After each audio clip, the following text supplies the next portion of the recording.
Call this meeting to order. This is the meeting of the Northfield Public Schools. It is Monday, September 24th, 2012. Dr. Richardson, there were a couple items in our table file. Yes, if you take a look at the table file, you'll notice that there is a copy of the PowerPoint for the implementation of early childhood changes that Sarah Lyon's going to be presenting tonight.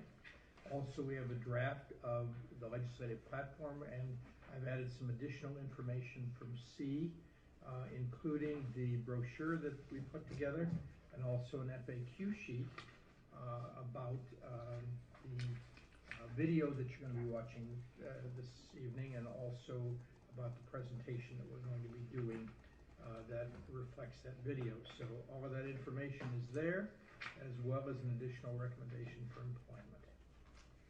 Very good. Well, we will add these items to the agenda as we move forward, if there's no objection. All right. Public comment. This is an opportunity for members of the community to address the board. Is there anyone who wishes to address the board? No? All right. Move on to approval of the minutes. Board members, you have in your packets the minutes from the previous board meeting on September 10th. Is there a motion to approve the minutes? Moved by Jeff, second by Carrie. Any discussion? All those in favor of approving the minutes, say aye. Aye. Opposed? Motion carries. All right. Announcements and recognition. Okay, I've got several this evening. First of all, and I think most of you probably have seen this piece, but 3 Minnesota cities have again been named to the national list of the 100 best places for young people. And every year, America's Promise Alliance and ING put together a list which is based on programs for kids and on graduation rates for high schools in those communities. Basically, the Minnesota cities that are in the top 100 list include Northfield, Edina, and St. Louis Park. And actually, we are in the middle on this one. St. Louis Park has been named 6 years in a row. Northfield has been named 4 years in a row. And Edina, I think, brings up the rear. I think they've only been either 2 or 3 times. So anytime we can do that, we always are happy. But again, I think it's a very positive piece because it really is talking not only about what's happening in the schools, but it's talking about what's happening in the community and how all of the community organizations are coming together on a regular basis to look at and work on how do we support the youth of Northfield. So again, a great, I think, compliment, to our community. Second, I'd like to congratulate Greenville Park. They were awarded a $4,000 grant by the Midwest Dairy Council for their Fuel Up to Play 60 program. A portion of those funds will be used to purchase a fruit and vegetable cold cart that they'll be using in the lunchroom and a media device that will display healthy announcements. They also, as well as breakfast and lunch menus, and also Fuel Up to Play 60 announcements and food facts. So that'll be added then into the cafeteria at Greenville Park. Greenville Park also received another $1,000 grant from the Rice County statewide health improvement program, and those funds will be used to purchase pedometers so that students can participate in the STEP activity during the school day. And again, I know that I think Mary Wojcik is the person behind a great deal of the work that helped to get these 2 grants approved. So again, congratulations to staff at Greenville Park. There was a really nice article in Saturday's edition of the Northfield News that speaks about the life of an athlete, FOA, which is in its initial phases of implementation at Northfield High School. You may remember a couple of years ago, we had, and I'm trying to think, John Underwood, I think, who was a former Olympic coach but has been working around the country with the implementation of these Life of Athlete programs. And basically this year we had actually a number of our students stepped up and student athletes and basically stepped up and said, we're going to help get this thing off the ground. And so the article talks about the 3 areas of the program that they're committed to: abstaining from drugs and alcohol, maintaining proper nutrition, and also adequate sleep and rest. And so the article really kind of talked about how this process was going and basically how they were recruiting students in the high school to move forward with that. Funding for this program is being provided from the Brent Setterstrom Memorial Fund, the Christine Haase Memorial Fund, and also from the Mayor's Task Force on Youth, Drugs, and Alcohol. So again, I think the support again from our community to help put this piece together. The great thing though with this is obviously there's major support from the staff at Northfield High School, but this really is a piece I think where the students are beginning to take hold and say we're going to make this program happen. And again, we know that when it comes like that from the ground up, the potential of it to move forward I think is even that much stronger. We're also pleased to announce that Northfield High School has, we have the announcements now on National Merit semifinalists and commended scholars.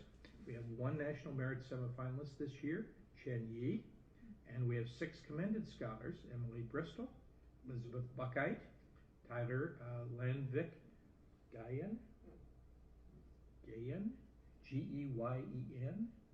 Anybody help me? Geyen. Okay. Geyen. I guessed right the first time. Sarah Ludwig, Sullivan O'Hara Hembolt, and David Stenzel. So again, congratulations to these students and parents.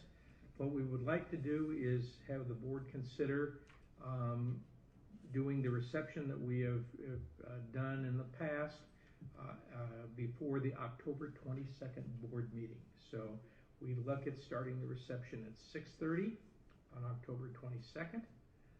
And then the reception would last for an hour, and then we'd actually start the regular board meeting at 7:30 on that evening. So if that works for everybody, that's what we'd like to do to be able to get that going. And again, I think that will be helpful in that, as you know, in the past, sometimes when we've done this later in the fall, we're also up against all of the school improvement plans and so on, and oftentimes that makes our meetings really go along. And I think by doing this, we can recognize these kids and their parents appropriately, and also be able to have a situation where we don't have a meeting that goes past the bewitching hour of 10 o'clock. So those are the announcements that I have for this evening. All right, board members, any other announcements or recognition? No? All right.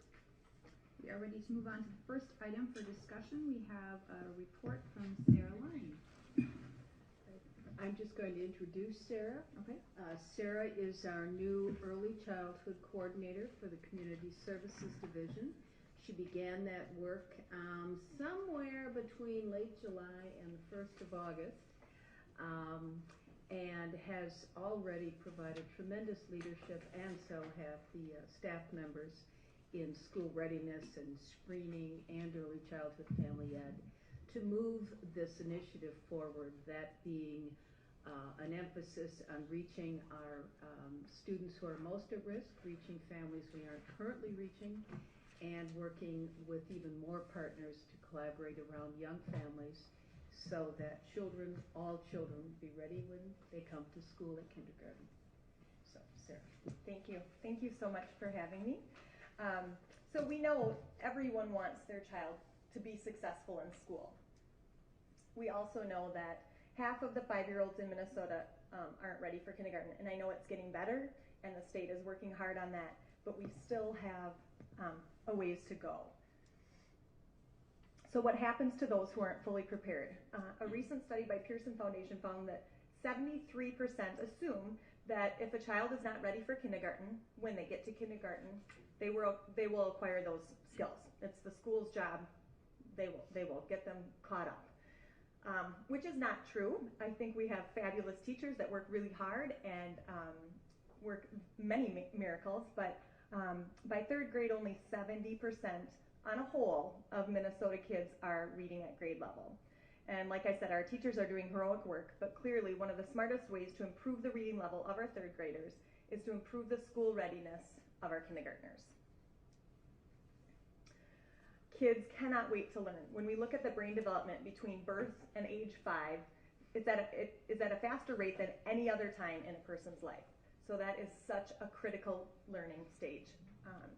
And when children have quality early childhood experiences and care, they have a better chance of succeeding in school and later in life when we look at who our future leaders are going to be.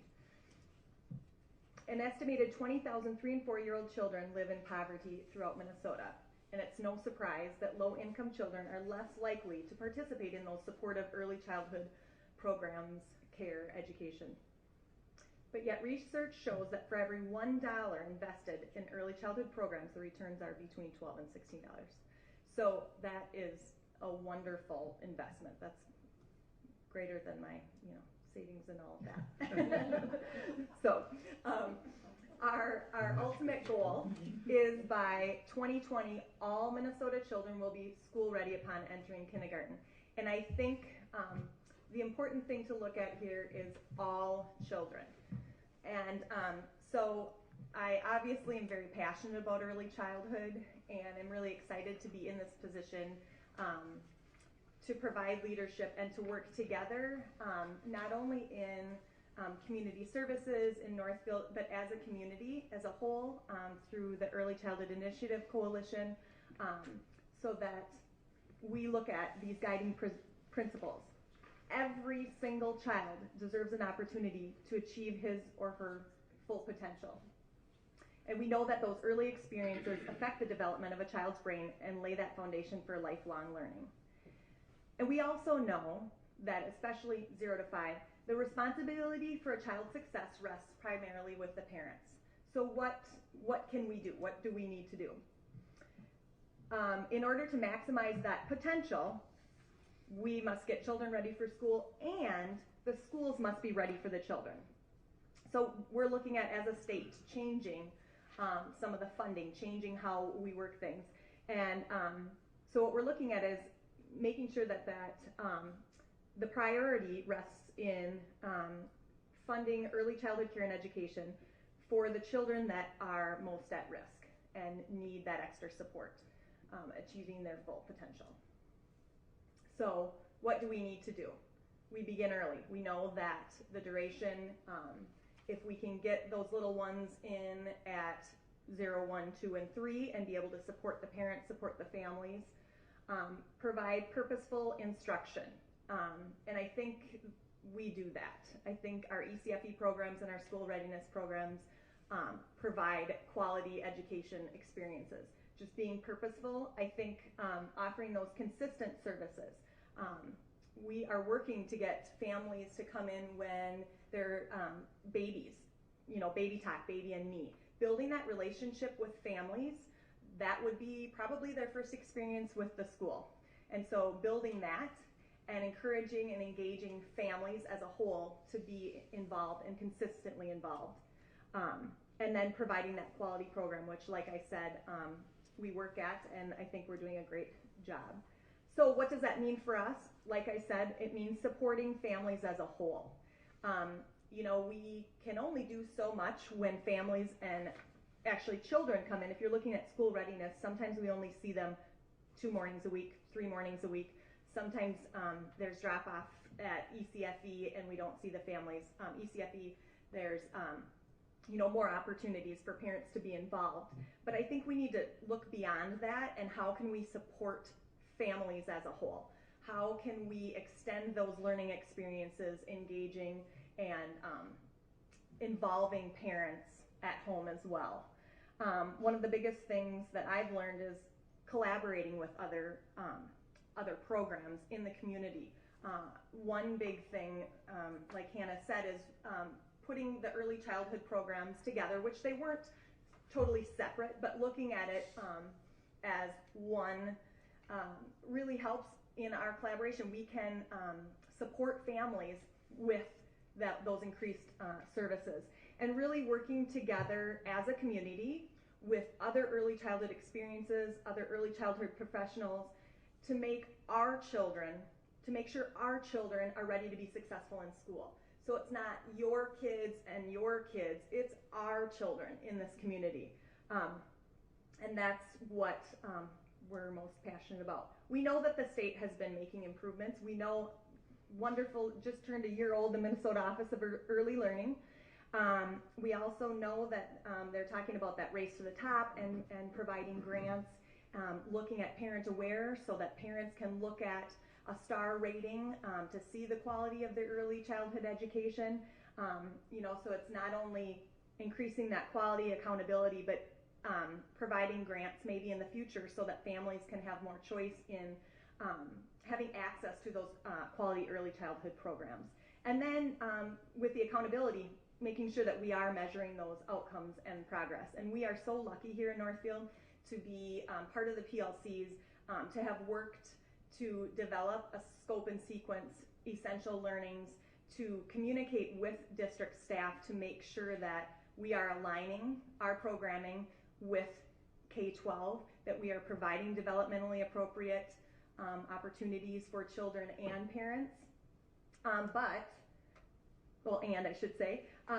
And we have been working to increase our programming and the families that we are reaching. So school readiness tends to serve a percentage of families that are more at risk. And so in order to make sure that we are serving the needs of those families, we have worked really hard to increase transportation opportunities. We have families that qualify to be in the program, children that need to be in the program that just cannot get there. And so we were lucky enough to collaborate with Three Rivers Head Start for the last couple of years to provide transportation. This year with Hiawatha Transit taking over, we have actually increased our options for transportation, and we are working to get that going smoothly, but that we've had a few grants that have helped support that because the small amount of state support that we receive all goes towards scholarships for those families, and it doesn't go far enough. And so we're always looking for ways to support those families. Beyond that, we work to engage parents, whether it be at ECFE bringing families in, whether it be at hand in hand bringing parent education over, having parent events. We know how important engaging parents are in their child's education. We have increased communication with families. I talked about the scope and sequence in the curriculum and aligning that with the K-12, and then continuing community collaboration, which brings me to my next point is there's always room for improvement. And really by focusing on reaching and supporting families where they are through increased outreach opportunities, that is our focus. And some of the things that we are working on right now, we just added a new location of Lunch and Learning. So Lunch and Learning is a program that has been operating out of Greenville Place Apartments in the community room, and we offer lunch and some parent-child time together, and then some parent education for the parents, and a little bit of a break for those parents that many of them are single parents and just need a little bit of a break and some support. And so we added a location, Jefferson Square. We had an open house last Monday. 3 families showed up. I stopped by today. 7 families were there for the second day, so that's great. We had the highest start to Lunch and Learning at Greenville Place that they've ever had. When you don't meet for a while, you just never know. We do as much promotion as we can, and sometimes it's hit or miss, and so that's pretty exciting too. We're really excited about offering classes at Greenville Park Elementary, and we're looking at moving beyond the transportation barrier so that we can have families that walk. It's across town, and so if it's that simple that we can pull in families that way, they're familiar with the school, a lot of them. They have older siblings that go to Greenville. There's been other programming there, and so we're really excited about that. I just met with Janet Lewis-Muth and her neighborhood leaders to talk to them about it, and they are really, really excited about having that. So we have a meeting this week, and so we hope to get that going as well. We are working hard to get Booker back into the neighborhoods.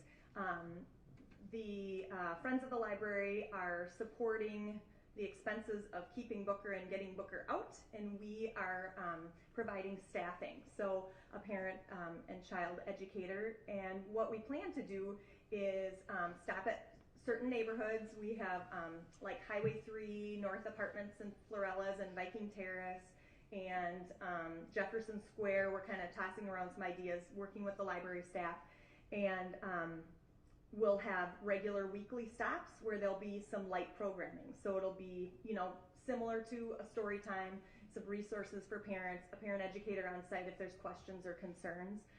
And we got wonderful feedback from families on that as well. So we are just waiting for a driver and then we will be ready to go.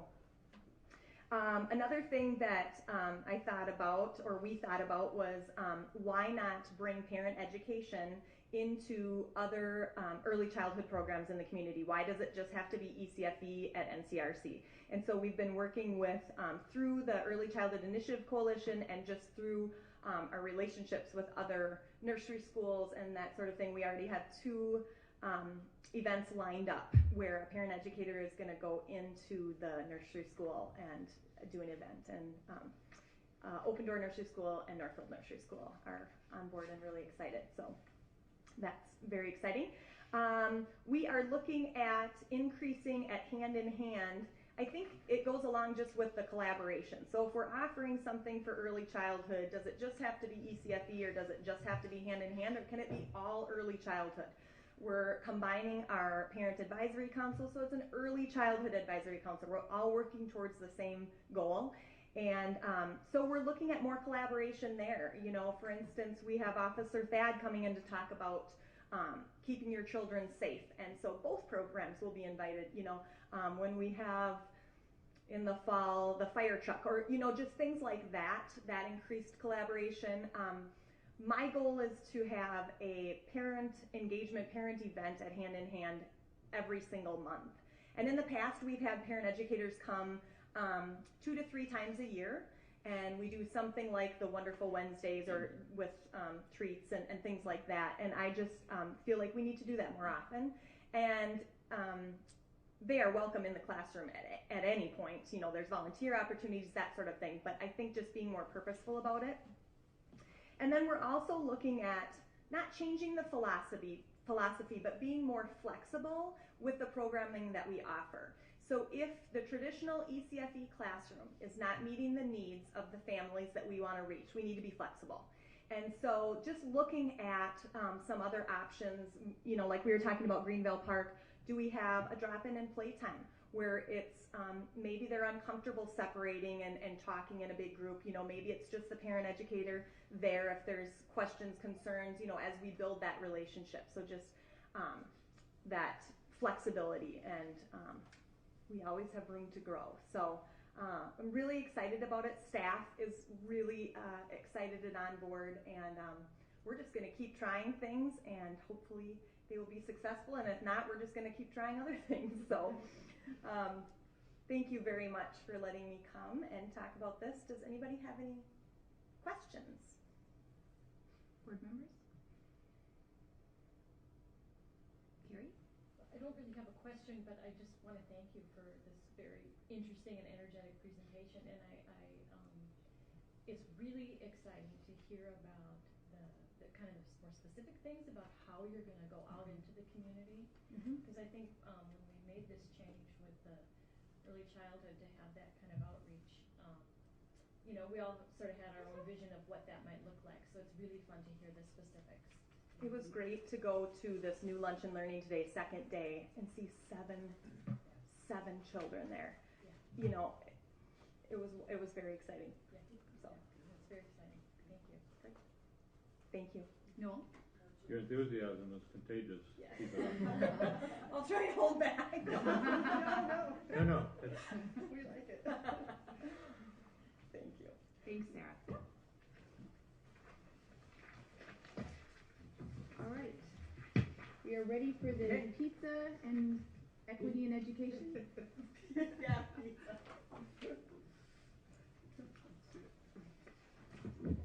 you're probably asking yourself, who said anything about pizza?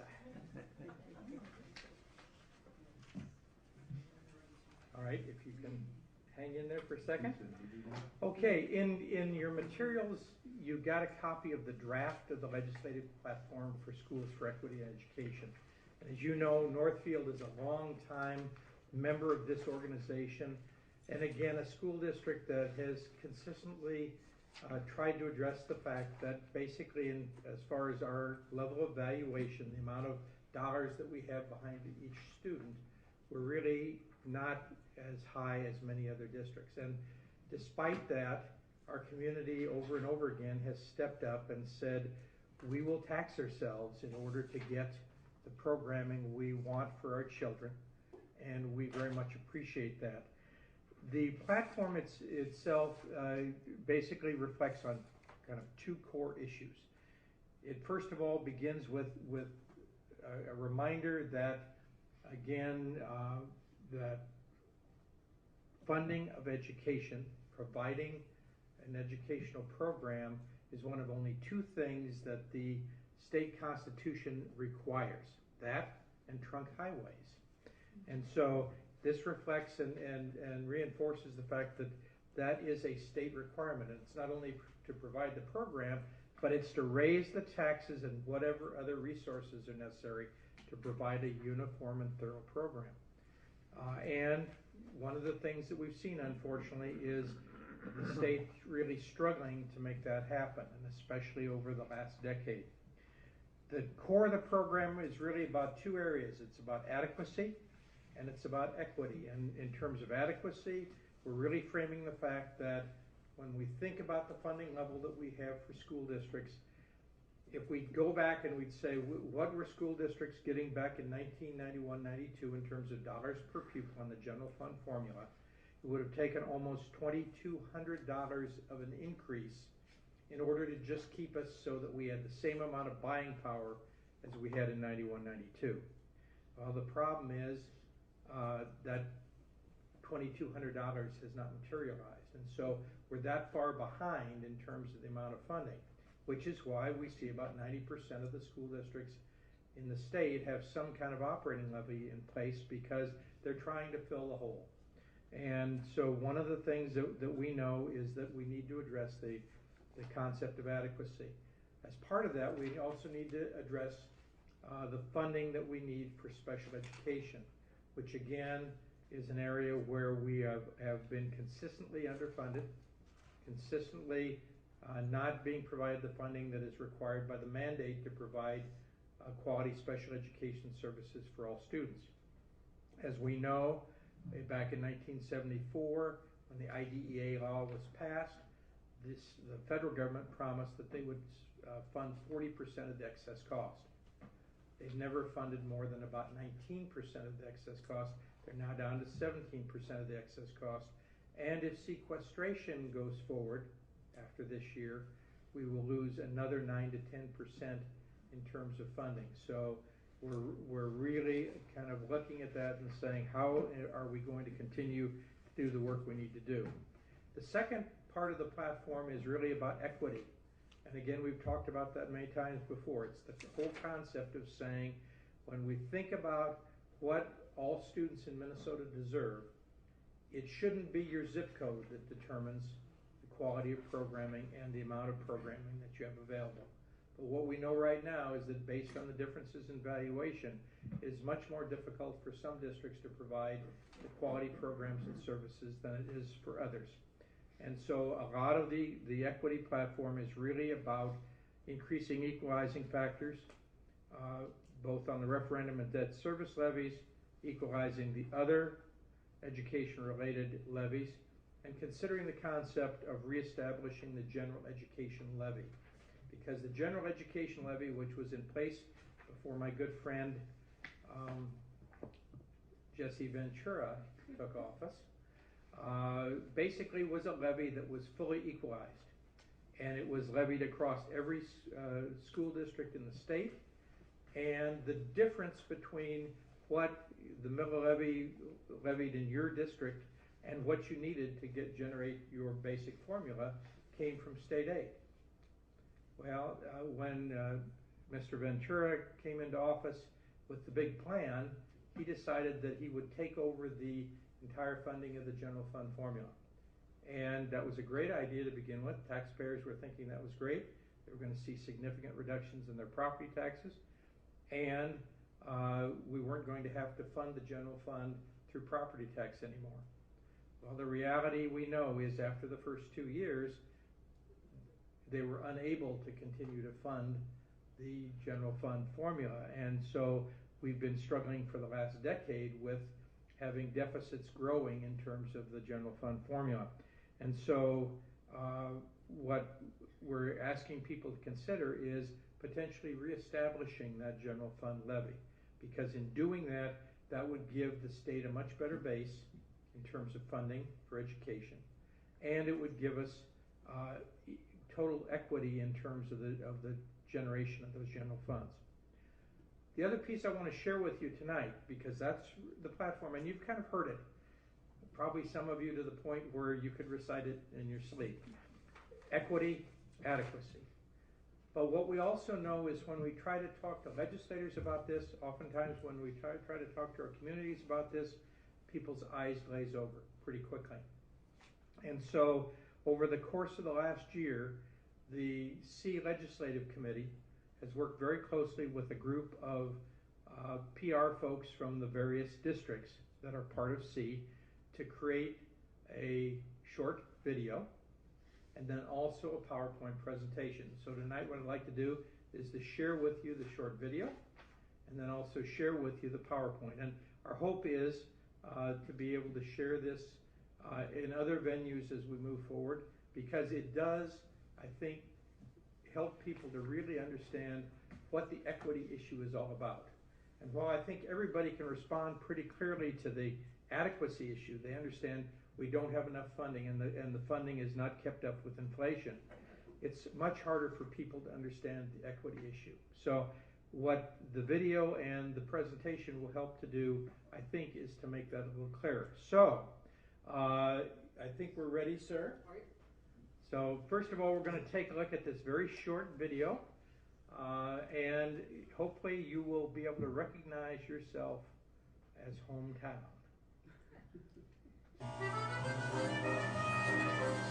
Yeah, it's the home of the lights. Yeah. One pizza, please, with the works. Sure thing. Hey, you look like you're from Businessville, is that right? Yes, I'm from Businessville. All right. That'll be $10. Thank you very much. Wow, that's great. I'll have a pizza with the works too. Well, you live in hometown, don't you? Yes, ma'am. Proud to be from hometown Minnesota. A pizza with the works will cost you $30. But I only have $10. Oh. Well, for hometown folks, this is what you get for $10. But that's not fair. He paid the same and he got a much better pizza. Well, that's our special formula here at Capital Pizza. You wouldn't accept this if a restaurant treated you this way.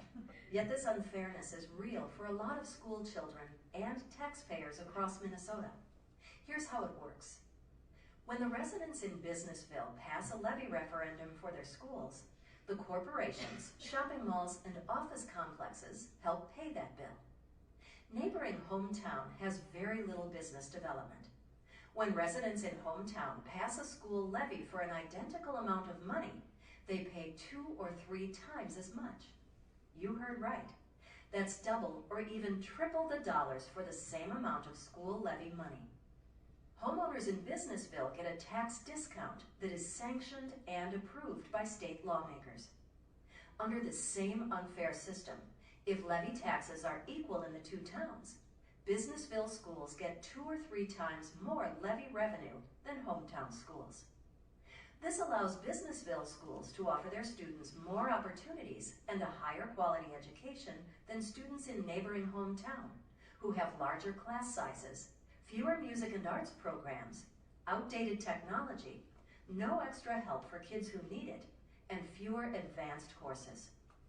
It's time to end this unfair system of taxation and support equity in education.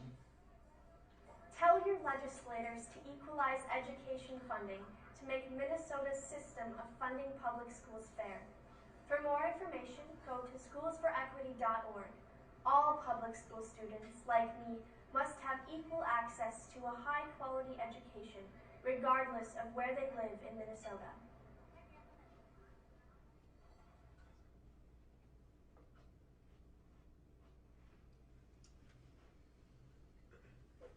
Okay, Matt, let's roll to the second piece. All right, so that's a little different way of taking a look at the equity issue. I think very clearly explains kind of what the situation is. When we really talk about the concept of equalization, we really believe that increased equalization provides enhanced opportunities for students, and it provides property tax relief for taxpayers. So it really has a twofold impact in terms of the ability to support our students and also to support our taxpayers. So if we think about education funding, and I think coming back to that constitutional mandate, it is the duty of the legislature to establish a general and uniform system of public schools and to make such provisions by taxation or otherwise that will secure that thorough and efficient system throughout the state. And that's, again, the piece that I think we reflect on as being the key issue around equity, is that right now we do not have that system in place. We have a system that funds school districts but funds it on an inequitable basis. When we take a look at the problem right now, we see state funding has not really kept pace with the increased cost and annual inflation. We know that over 63% of our revenue currently comes from the state, but because it hasn't kept up with inflation over the last 20 years, more than 90% of the school districts in the state rely on school levies to maintain basic educational opportunities. Now, some of you are old enough to remember when we used to call the operating levy the excess levy, because at one time the levy was really set up to support excess program, and it wasn't really excess program, but let's say you wanted to create a special program to meet the needs of your students. You could pass an excess levy to generate those dollars. Today, school districts are not using the operating levy to provide excess programming. What they're using it to do is to fill the hole between the amount of funding that we have and the amount of funding it would take just to keep us even with where we were in 1991-92. Because 90% of school districts are relying on levies, this is equating to higher local property taxes. And the problem is, when we look at local levies, it's just not fair or equal across the state, because taxpayers pay more or less for the same school levy depending on where they live in Minnesota. Again, you've seen this chart before, but again, you'll notice the $2,246 gap. If you go back to 1991-92, and you look here, basically, if we calculate inflation back to that point, we were at $3,050 in terms of our general fund formula. The issue is, this is what the formula has actually done in terms of increase. This is the gap in terms of the inflationary costs just to provide the same program that we have. So every district in the state, basically, if they were relying on the regular general fund formula alone, would be $2,246 behind. In Northfield, we have probably the best possible situation we could have, despite the fact that we are not being treated equitably in terms of tax fairness. As you can see, the bottom blue line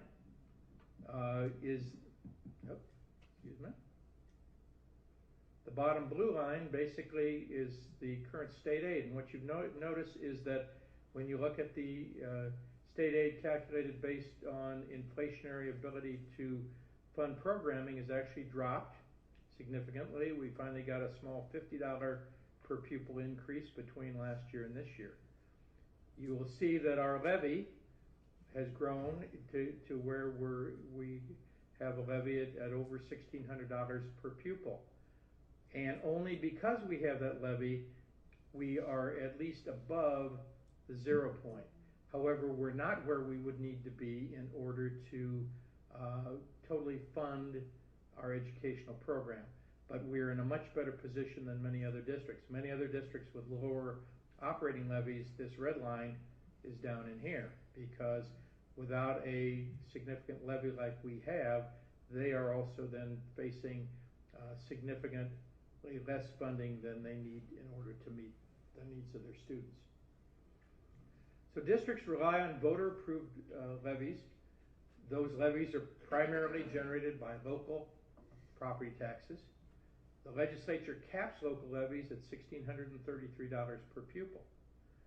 And so when we take a look at the cost to the taxpayer per levy dollar, is really based on the individual property wealth of each district. That varies greatly across the state. So if you're in a district that has significant commercial industrial property, basically that lowers the overall taxpayer cost for the school levy for all the property owners in that district.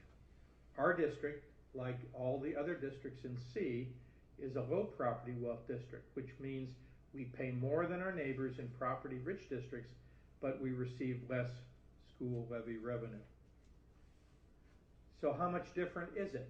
Well, if you take a look at districts that oftentimes we're compared with in terms of the programs we try to provide and the services we use to support our kids, you'll see that those districts tend to pay about $150 to $180 to generate a full $1,600 in operating levy. In comparison, for Northfield to generate the same amount of operating levy, we have to tax our taxpayers $340 to generate that same amount on a $100,000 property. And as you can see, other districts that are part of C, including districts like New Prague and Faribault and Jordan and Belle Plaine, are having to spend even more dollars in terms of the amount that a taxpayer needs to pay in order to generate the same amount of money. So when we think about equalization, it really is equalization for two different groups. It's equalization for students, and it's equalization for taxpayers. The intent of equalization was to make the cost of a school levy dollar uniform across the state, so that every district in the state has the same ability to raise school levy revenue for their students. It's really a match of state aid then to provide tax relief for citizens in low property tax districts, so that if you're in a low property tax district, you're not spending more on the same price property to generate the dollars that you need to pay your levy. Calculation of state aid local levy split basically is set up with the levy is the district's referendum market value per student divided by the equalizing factor of $476,000. The problem is that equalizing factor was set back in 1993, and it has never been changed. Well, obviously, there's a very different level of valuation of property between 1993 and 2012. And despite the fact that property values have gone down, they've not gone down nearly enough to bring us back to a point where $476,000 is the average valuation per pupil in the state. So the real issue becomes, as long as that equalizing factor stays the same and valuations of districts across the state are much higher than that, what does the state do? The state has to pay no equalization. So let's take a look at what's happened in Northfield. Basically, what we're seeing is what was it like back in 1995 to generate a levy? As you'll see, back in 1995, only if we were generating $1 of levy, basically the local school district paid 31 cents. The state of Minnesota paid 69 cents. That's because our valuation in comparison to other districts across the state is lower. Look at what happened to that over the course of time. And it really happened simply because there was no increase in the equalization factor. And so you'll see that over the last 5 or 6 years, we basically have gotten no equalization. And because of that, 100% $1 of every dollar basically comes from local taxpayers paying for the levy, and there is no equalization, despite the fact that as a school district, our levy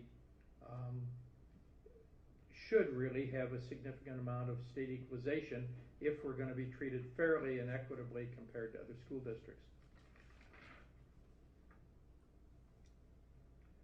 So if we take a look at increasing equalization to lower the taxpayer cost for school levies, this would be what would need to happen.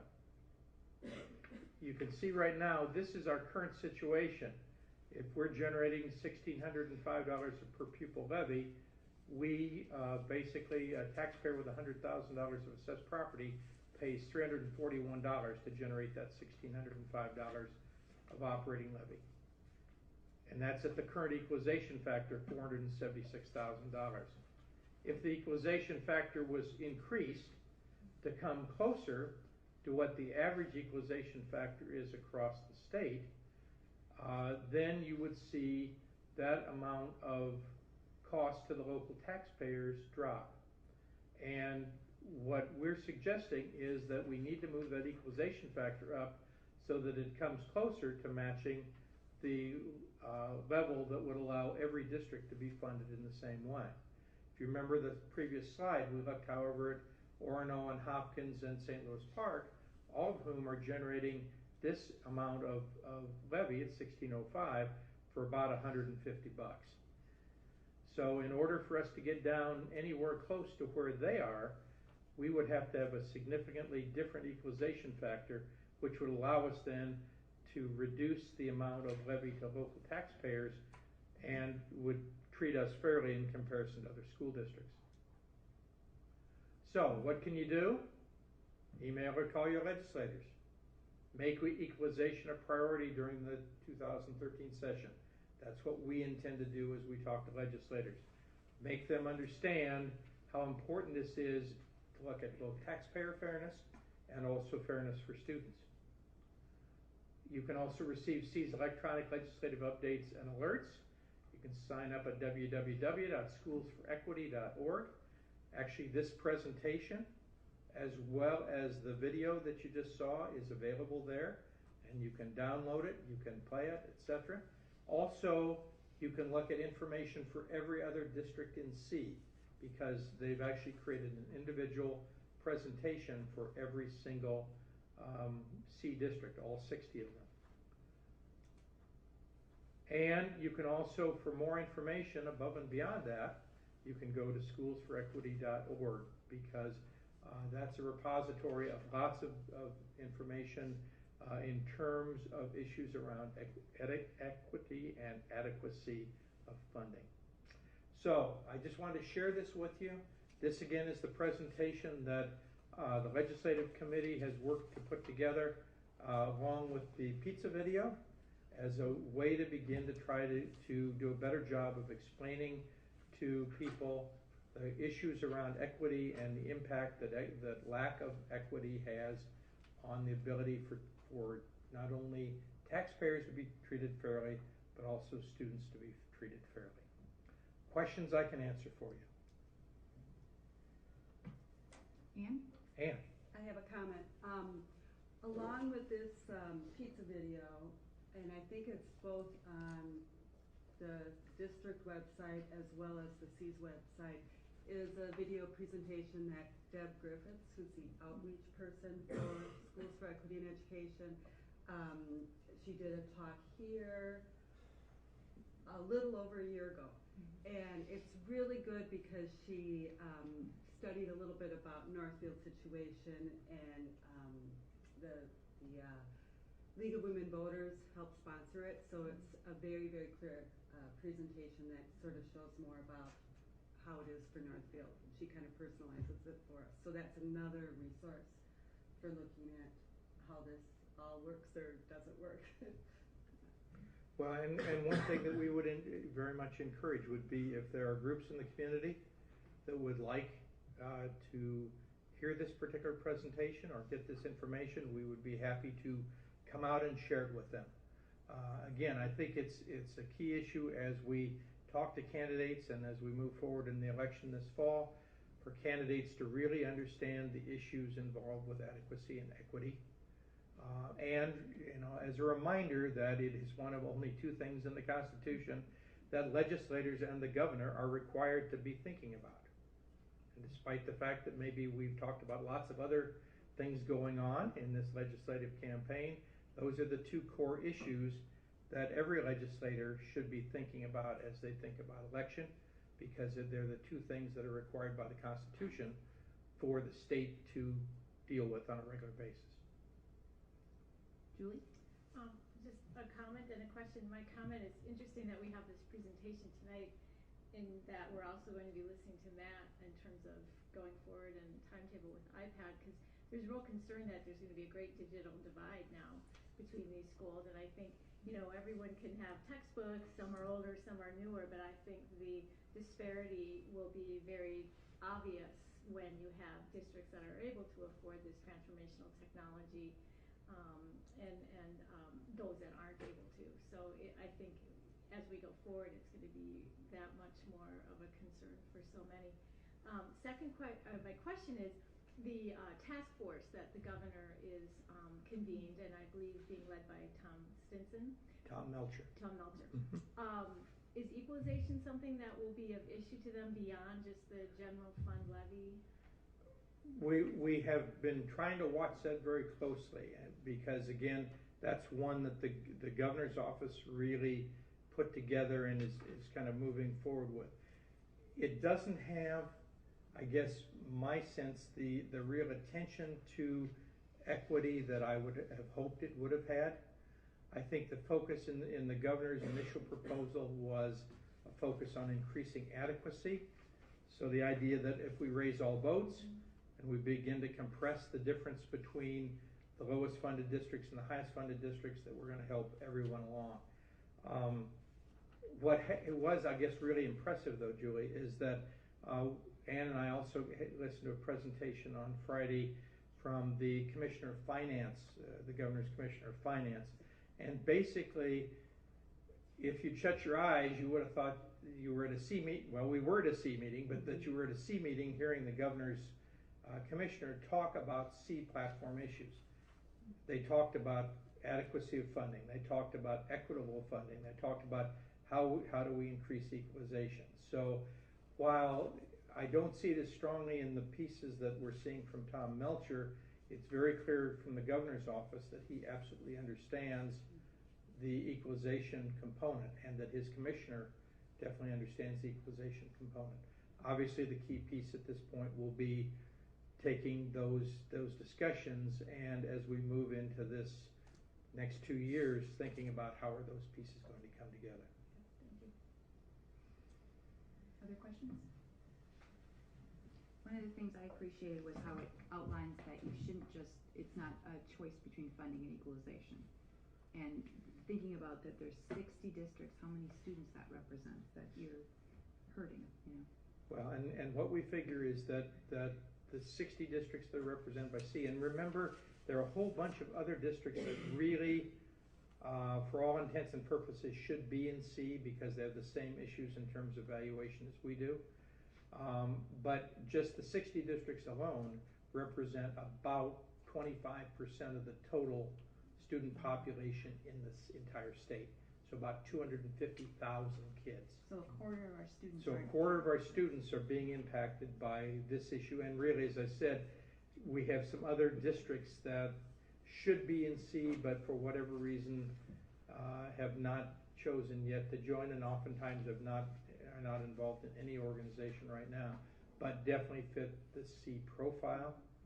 And to fit the C profile, basically you're looking for districts that have low valuation, and therefore when they try to look at operating levies, know that they have to say to their communities, this is going to cost you more to generate the same amount of money as a high valuation district does. Please help us. And again, I have to reiterate, our community has stepped up obviously multiple times to do that, but they do that in spite of the fact that we really are not seeing taxpayer equity in terms of funding for school districts across the state. Very good. Okay, thank you. All right, we are ready for the iPad minute, I believe. And as you know, Matt cannot do a minute, but he promised it would not be A virtual 20 minute. minutes. It's a minute using some sort of timekeeping that maybe not be invented yet. Some other time-space continuum. We pledge to be fast though. So just the concept of the iPad Minute here, just wanted to give you a couple of quick progress updates and then share with you what this iPad Minute concept is going to be for you over the next several months.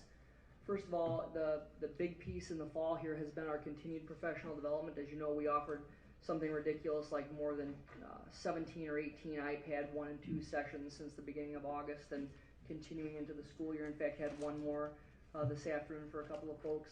And then we've also started our weekly on-site training at every building, and I started that the first week to get it off the ground. It's 20 minutes or less. If you think about teachers' time before or after school, it is limited. So our goal with our professional development at this point is it's one skill that we're going to promote in 20 minutes or less, and we have started to encourage people to take that over. So for example, last week at Sibley School, Cindy Samuelson, one of our technicians, she led that particular session. We had last Wednesday, Bert Bemmels, a familiar name to many of you, led our ALC session. We have had Joel Lear today at the high school. He led our session at the high school today. So we continue to have our staff members take that over, and each week the idea is that a different staff member will lead and share something that they've learned. Sometimes it's a problem-solving opportunity for people. Our middle school one meets before school on Wednesday starting at 7:15, and we've routinely been having about 15 people show up to that. And sometimes it's just, okay, what questions do we have this week?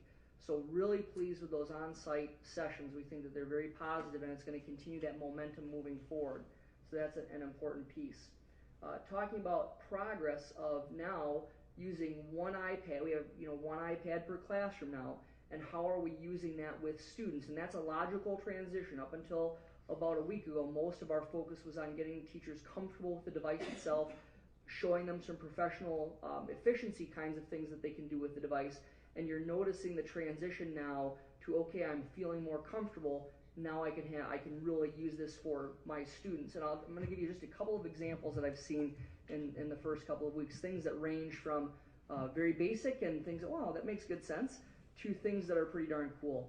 And they're all cool in my opinion, but I'll reserve judgment. So I'll give you an example. One of our physical therapists had talked about how it's wonderful to have the iPad with her because what she was able to do is she needs to document photographically certain changes after she's using a strategy with a young child and has to take a picture of the foot in order to determine has there been change as a result of the interventions that we've made. And she's using that camera on her iPad, she's taking those pictures, she has everything right there. Again, very simple that you could do with a digital camera, but there's no importing it to a computer, analyzing it. She's really able to look at those things in real time, which is pretty neat.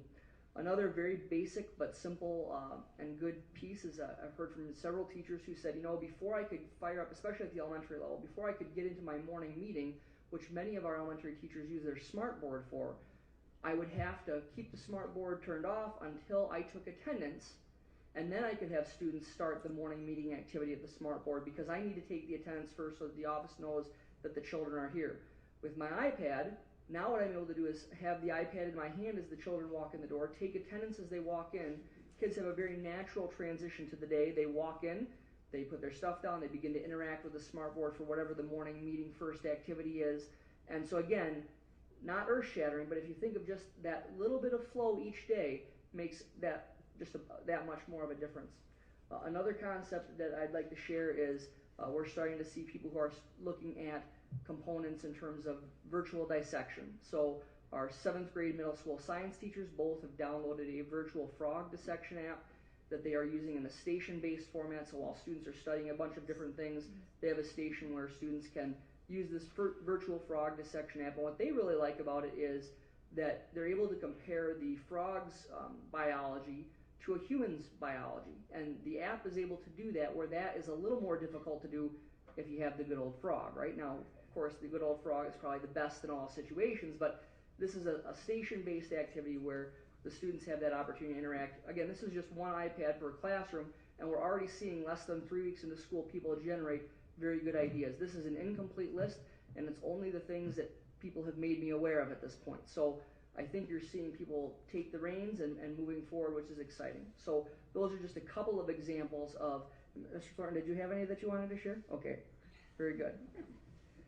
Another piece that we're doing this week that actually Mark will be getting tomorrow is that projecting the iPad like we've done is not as easy as it looks because you have to have the right equipment, and we've tried a number of different ways to do it in a cost-effective way, and we feel that we have a good solution. We're piloting it.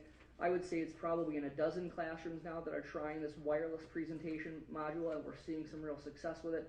The Apple equipment, of course, because they're made by the same company, it works pretty flawlessly. We had to find a solution for our Windows-based computers, and we have found that. We think it's working pretty well, and we're getting ready to continue to give that out to more people because when they can project, it's another way that we can use a one iPad classroom to impact students. So those are just a couple of quick examples from the first few weeks. The iPad Minute concept is over the next several months. What we're going to do is be recruiting teachers to come here and show you exactly what they've been doing with students or apps that they have found to be useful for their content area or their grade level. And so my example today would be just a very simple component. I know we've talked at this venue about Khan Academy a few times, and have anyone seen the Khan Academy videos? Well, it's all very mysterious, and it seems that, boy, how did he do that? And I think we can show you it's actually pretty easy.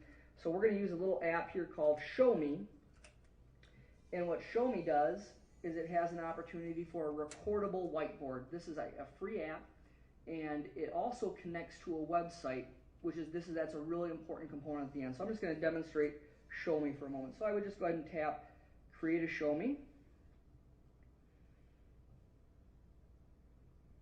We already got that. I think I'm in the wrong spot here.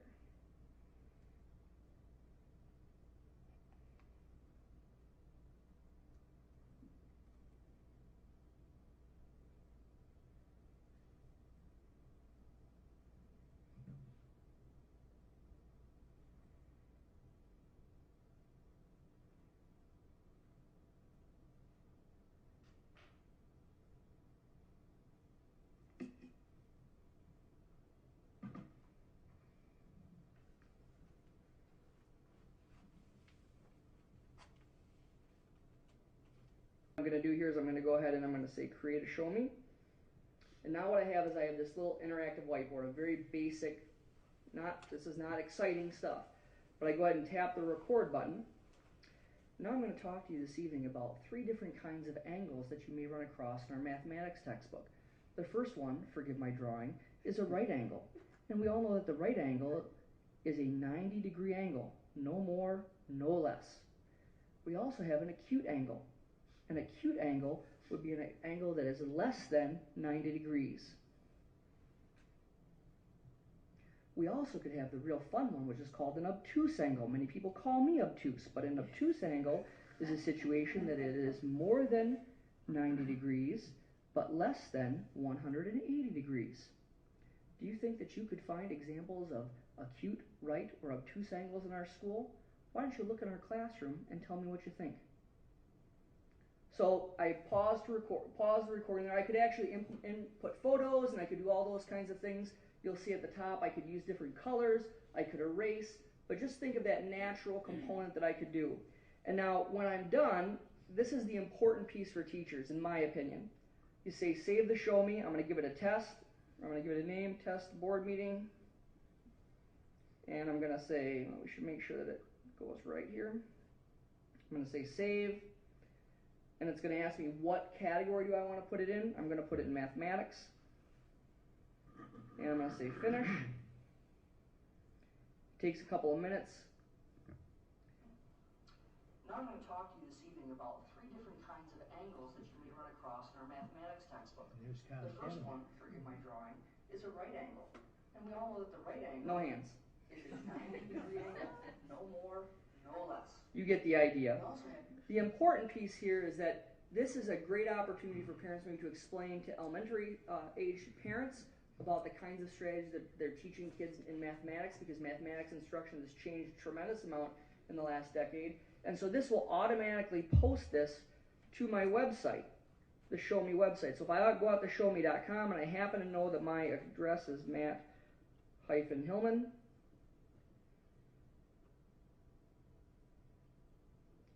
it's probably going to say converting. You'll see that it's converting, but I did nothing.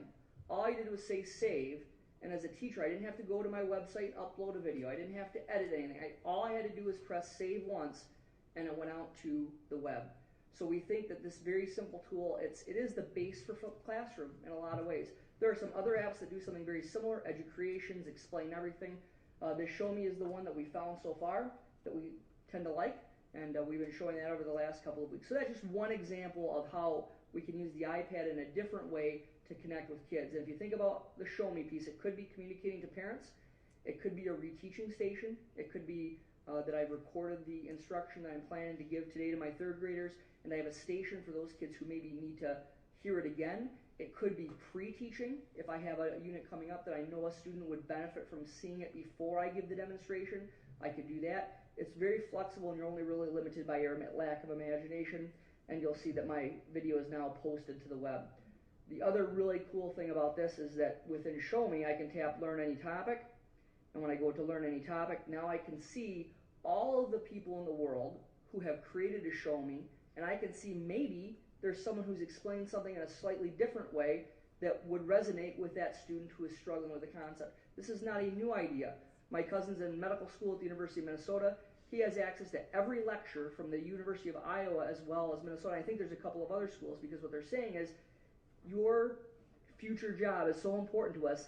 If you don't get the concept from the professor in front of you, we think it's important that you can maybe get the concept from the professor at another Big Ten school. He's going to be an emergency room doctor, and I certainly want him to have all those tools. I don't care where he gets it from.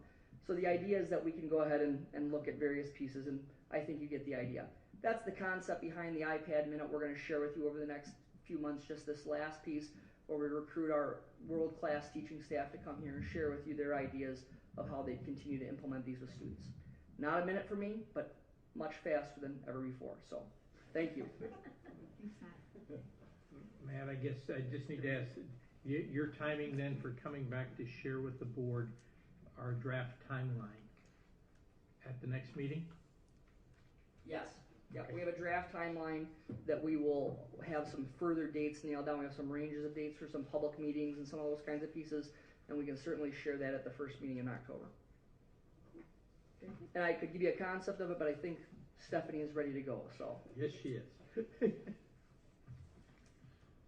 All right, we are ready to move on to the first item for individual action, which is Stephanie presenting a proposed 2012 property tax levy, pay 2013 property tax levy. I have to apologize before I get started. I've been battling a bit of a cold, so I'm come armed with tea in case I go into a coughing fit. Well, thank goodness we had the iPad Minute in between two big discussions on tax levy, which isn't always the most exciting thing to talk about. But it is hard to believe, as we're just kicking off the 12-13 year, that we're already preparing and laying the foundation and the framework for the 13-14 year, which is what the payable 2013 levy will be. Just to start out and talk a bit about changes and challenges for this year's levy cycle. Being the second year of the biennium, it's often referred to as the bonding year, and typically there are very few changes, especially this year with the heavy election season. I think everybody is really hands off, not wanting to ruffle any feathers, make any changes that might hurt or harm them when voters go to the polls. And so one of the biggest changes from last year that we still have before us is the elimination of the homestead market credit. Ties in very nicely actually with Dr. Richardson's discussion on those low and high value property value districts.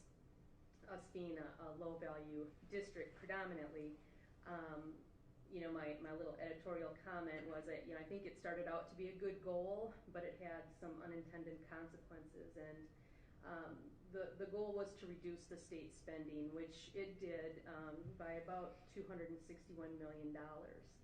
And in order to, what this credit was a maximum credit of to homeowners that own property of $76,000, and that $304 phased out the higher the value of that property got. So the state discontinued paying that credit and thought in order to alleviate the burden on the taxpayer, they would just simply reduce the value of their property taxes. Well, ultimately what that did is it just lowered the value of the property for the same amount of money to be spread across. On average, it reduced the tax capacity across the state by 5%. And on average, school districts saw their tax levy rate increase on an average of 2.6%. It's important to note it did not increase the amount of money or levy that a school district got. It only reduced the amount of property that same levy was spread across. So nothing was discussed this year in the legislative session with this, again, heavy voting year, and I would anticipate that this would come back next year's legislative session, and as it relates to property taxes, this is one of those areas that we'll just want to keep our eyes and ears open to see if there's any changes that come about. One of the main challenges, I think, with the property taxes are the certification and the timelines. And it's always a bit confusing if you're ever feeling like you're talking about property taxes and you're wondering if you're talking about the right year. It's easy to do to get tripped up because there's any time of the year you always have 3 active property tax cycles in play. And then when you add on adjustments, that expands even beyond just the 3 years. And so I have the next few slides just to review a few of those timelines for you as they are impacting us, especially the adjustment cycle this year. This process of the truth in taxation for setting the 2013 tax levy began this summer as we began compiling information and sending it to the state so that they could calculate our overall authority. And tonight's presentation is so that we can recommend for you approval of this preliminary levy, and we are required to certify this to our home county auditor, Rice County, by October 1st. Once they receive all this information, the county then takes that data and turns around and provides the property tax statements to all the property tax payers across our district, and they're required to do that by November 24th. Then taxpayers have time to review their tax statement, and at our December 10th board meeting, we'll be coming back and talking about the final levy and providing the public the opportunity to speak at that time. We used to be required to hold that truth in taxation hearing, which they changed the law on that, and they combined that with a regular board meeting. We just have to set aside time for that public comment. Once that is completed in early December, we turn around and submit that final tax information to the county, which they in turn use to send out the property tax bills next year for the 2013 taxes that will be paid by the community. Last year we took a look at this slide. It's just showing the collection budgeting process, which is much different than that smaller condensed certification process. That certification process is just to get that in motion and get it into the county coffers and get the bills generated. Last year in the summer we began the Pay 2012 budget levy cycle, and right now we've collected approximately half of the 2012 taxes payable by the taxpayers. And we're using that in the year that we're in right now, in 12-13. In November of next year, we'll be finalizing that as we bring forward an audited financial statements, and we look back at that property tax levy. And this is where it gets a little confusing and it starts compounding itself because, right now, as that 2012 cycle is underway, we're beginning tonight's discussion to start the Pay 2013 tax process, and very shortly in the next few weeks we'll be before you with the audited financial statements for 2012, which applies to the payable 2011 taxes. So at any given time you always have 3 tax cycles in play. So you can, I have been working with taxes for a long time, and I still have to stop myself and think, okay, now this is Pay 11, which is 11-12, which is, so it's understandable to get caught up in the timelines there. The adjustment timeline is a little bit different, and what that does is it looks at the estimated data that is used by both the state and the district to set our overall authority each year. And that those estimates are compared to final actual data. And adjustments are made, and this can either increase or decrease our authority as a taxing district. This process, unlike what I just showed you, can actually take up to 5 years. And I just wanted to bring this before you because in this year's process, we are actually experiencing a negative adjustment that goes way back to 2009, and it related to the referendum inflationary rate that was set at that point in time, and it had seen a sharp decrease in 2009.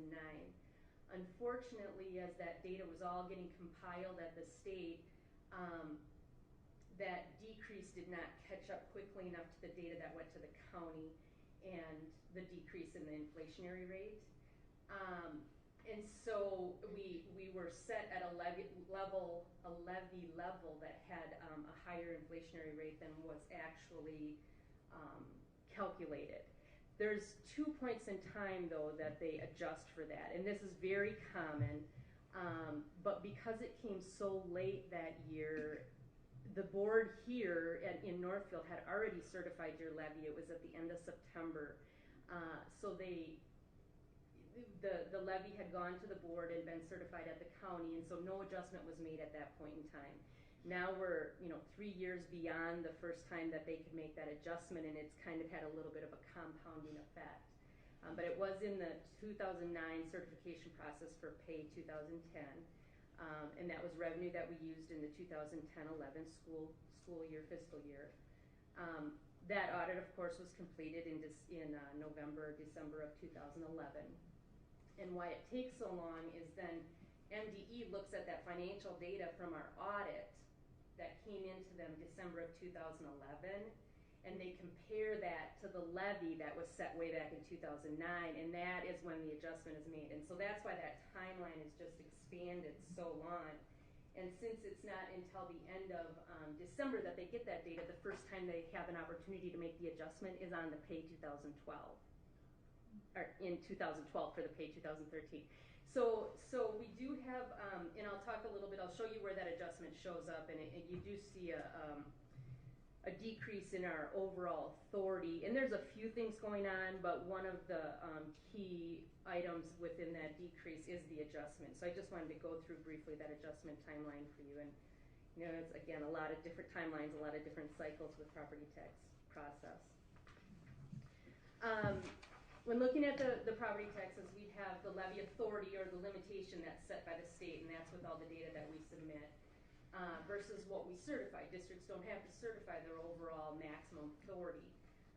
Last year, you'll recall, we had, I've shown on the top here, our 2012. After the referendum, after voters approved that referendum at the polls, we had a limitation or overall authority just over $16 million. And in order to mitigate that change for the homestead market value, we move forward with the recommendation to under levy in the area of the other post-employment benefit levy, which is that it did qualify as a net tax capacity levy. That is what the homestead market value credit impacted. And so it was an option, a one-time ability that we had to forego that levy for the other post-employment benefit, referred to as OPEB, for that year. And so we actually under-levied just over $800,000 last year. Now in 2013, you'll see our authority, where it was just over $16 million, drops down to $15.4 million. And I'll detail, or I'll discuss why that authority has decreased. One reason being that adjustment that I just talked through. And while our overall authority is $15.4 million, or just over $15.4 million, tonight's recommendation is to certify a proposed tax levy of $15.3 million, which is $79,376 under our authority. And what this represents is our capital levy. Our capital levy, the voters approved at $750,000. Our actual authority, overall authority that we have is $829,376. But the recommendation is to, honor that approval of the taxpayers of $750,000 that we promised, not go above that. And so what we would do is have a slight under levy there and not go up to our full maximum. So just to briefly summarize the 2013 proposed property tax levy, our overall maximum authority is down by $572,000 or 3.5%. There are a few reasons for that. We are seeing a decrease in the estimated resident pupils in the district. Now this is different from our ADMs that we serve as a district. Just because they are resident students doesn't necessarily mean that they go to our schools. So some leave, they go to private schools, they go to other districts. And we are seeing an overall decrease in that, and that is the driver of the formula on our referendum. Now, when we look at our ADMs on students that we actually serve, we pick up students that come to Northfield. And so that's why we're not seeing, we're fairly stable with that enrollment. We also are seeing our levy authority decrease because of that inflationary rate adjustment. And you may recall last year refunded one of our long-term debt, which was, that's a self-imposed reduction of our authority. Anytime we get an opportunity to refund long-term debt and get a more advantageous interest rate, we pursue that. We're currently watching our long-term debt right now and believe that we will have an opportunity to refund another issue here very soon, and so we hope to be back before you within the next couple months, which will impact future levies and decrease that levy authority just a little bit more and that burden on the taxpayers. And then there are a few other smaller areas, such as community ed, that looks at the overall costs of a program, and the overall cost of the after-school childcare program had decreased. And in the grand scheme of the levy, it isn't a huge amount, but because community ed receives such a small amount of their overall revenue to support them from levy, it adds a little bit higher of a percentage for them. But that is just a function of comparing what we projected those costs were going to be and what they actually turned out being after the audit was all completed, and that's what drives those types of adjustments. And again, we are proposing to under levy the district's overall authority for the second year in a row in order to cap that capital levy that was approved by the voters at $750,000. We are proposing to add back in the other post-employment benefit OPEB levy that was excluded for that one-time exclusion in 2012 to help mitigate that homestead market credit exclusion. And that leaves us with a proposed levy certification of $15.3 million, which is 1.1% higher than last year, or $167,000 higher. And just to give you the pie chart version of that, you can see that over a third of that is our long-term debt, which ultimately in the past had been voter approved. That's for our large building projects, our large capital projects, and the debt that's associated with that we're paying off over time. The general fund referendum revenue, voter approved, just over 42%, along with that capital levy. This represents that $750,000, 5% of the overall levy. Community ed, over here in the corner at 2.5% of the overall levy, and the other general fund levy sitting at 14%. And that is the category for which the other post-employment benefit levy is included, as well as health and safety projects, our operating capital, formula capital revenue, not the $750,000 capital levy. And then this next slide, I just really show the same levy sliced and diced a few different ways, just to give you a couple different categories on how it changed from last year to this year. This first graph just shows by fund the main funds that receive resources from levy, which is the general fund, community service fund, and the debt service fund. And you can see, I'll start at the bottom there, the debt service fund going down that $145,000 or 2.5%. That's really a reflection of that refunding that the district moved forward with and with our financial advisors. And again, we'll be doing that again later on this fall. Community services is seen, this is where that percentage seems quite high, that just over 8% reduction. The majority of that is a reflection of that adjustment for the school age care program. And we are seeing an increase in the general fund, both with the add back of the OPEB levy, but it's being offset a bit by that negative adjustment from 2009. Another way to look at that same amount of money, it's just two different categories, is what is voter approved and what is not voter approved. And you can see, oops, I clicked too fast. The voter approved there in the middle is going down slightly. Again, mainly a reflection of those resident pupil decreases and the adjustment from 2009.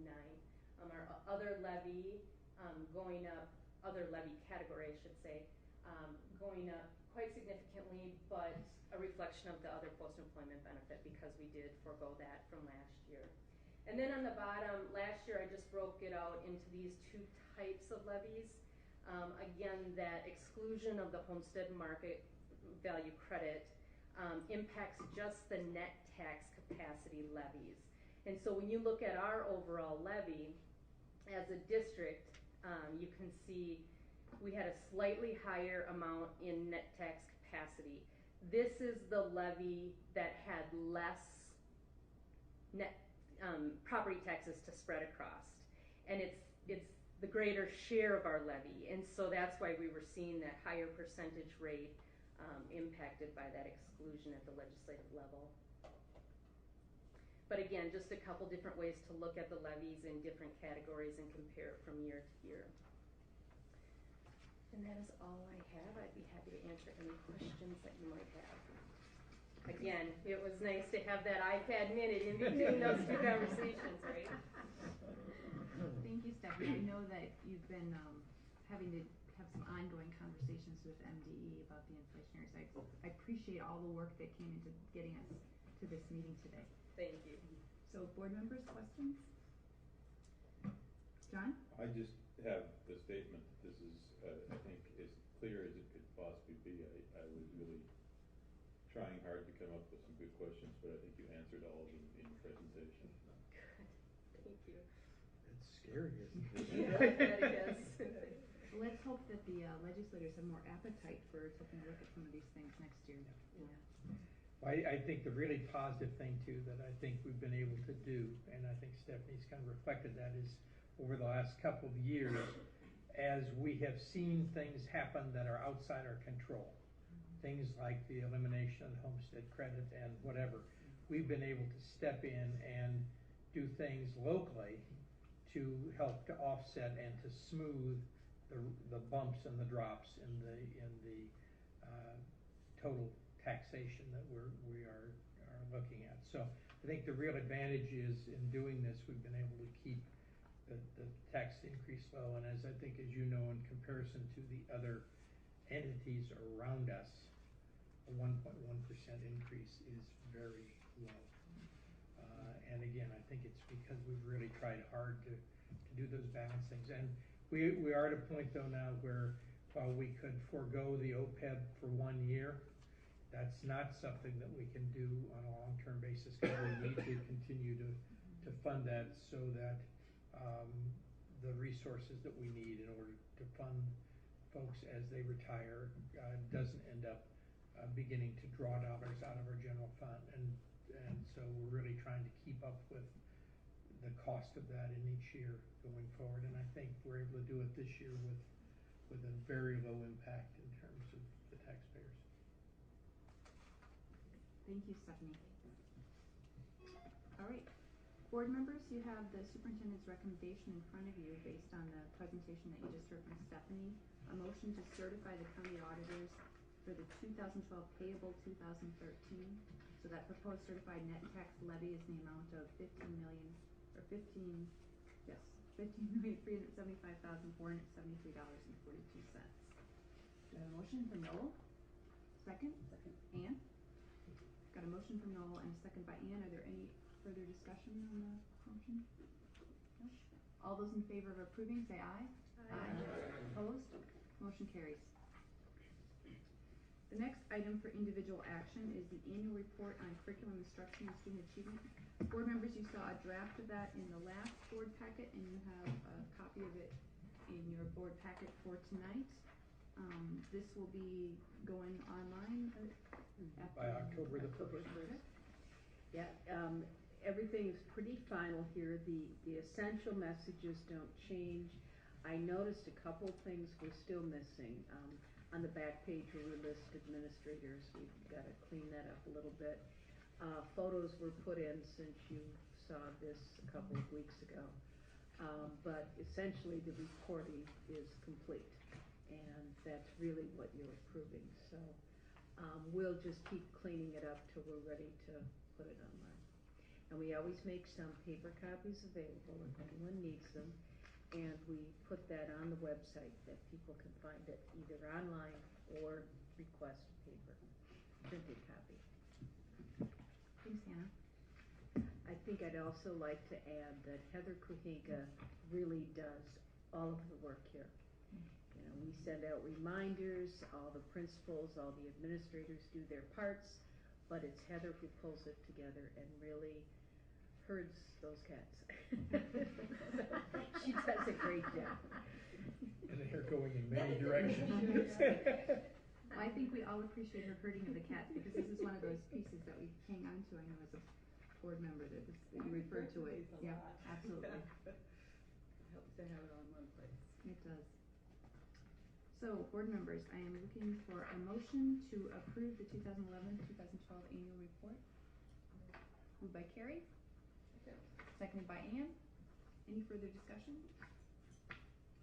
All those in favor of approving the annual report, say aye. Opposed? Motion carries. All right.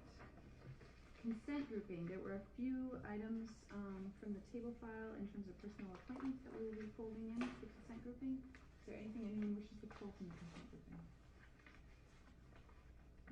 All right. Looking for a motion to approve the consent grouping. So moved. Moved by Julie. Looking for a second. I'll second it. Seconded by Ann again. Move things along. All right. All those in favor of approving the consent grouping, say aye. Aye. Opposed? Motion carries. Items for information. Board members, you had in your packet a revision for information to policy 419, which is the tobacco-free environment. Dr. Richardson, do you want to say a few words Yes, about just that? briefly. There have been some modifications in terms of the model policy from MSBA, and really reflecting two key issues. One is trying to get a clearer and more accurate description of all of the things that really are tied to tobacco use, and so the cigarette papers, pipes, electronic cigarettes really add kind of the other components in terms of things that are tied to things that we would like to prohibit from being on school grounds. The other piece that is an addition is a piece again that's being recommended by MSBA, which really just frames the idea that as a school district we aren't going to be soliciting or accepting contribution or gifts from companies that either directly manufacture or identified with tobacco products. Again, the issue there I think is to make a very bright line in terms of the fact that as far as our stand as far as being a tobacco-free environment, that needs to also include the fact that we wouldn't be taking gifts or other things from individuals that or entities, manufacturers or distributors that would be involved with those pieces. So that's really what this is about. Again, reflects the modifications more recently made from the model policy. And at this point, my sense was that they don't substantially change the intent of the policy, and so I felt we could look at those as first reading, then for you to consider moving forward with this at the next board meeting. Very good. So we will be scheduled for actions for the October 8th board meeting on this policy. Maybe takes a look at that. All right, future meetings. I had Danita add a November meeting, which is a little different because it's a Tuesday. So if anybody's turning the calendar, I wanted to make sure that you are aware. We've got our Monday, October 8th, as usual. October 22nd, now I believe it's instead of 7 p.m., you'll want to change that to board members to 7:30 because we just heard that we're going to have the National Merit Scholar Reception at 6:30. And then in November, because of Veterans Day, we'll be meeting on Tuesday night. So there's a few changes to be aware of. And again, hopefully that all board members would come earlier at 6:30 for the reception and session for our National Merit Scholarship and also Commended Student reception. All right, board members, I'm looking for a motion to adjourn. Moved by Noel. Second? By Carrie. All those in favor of adjourning our meeting, say aye.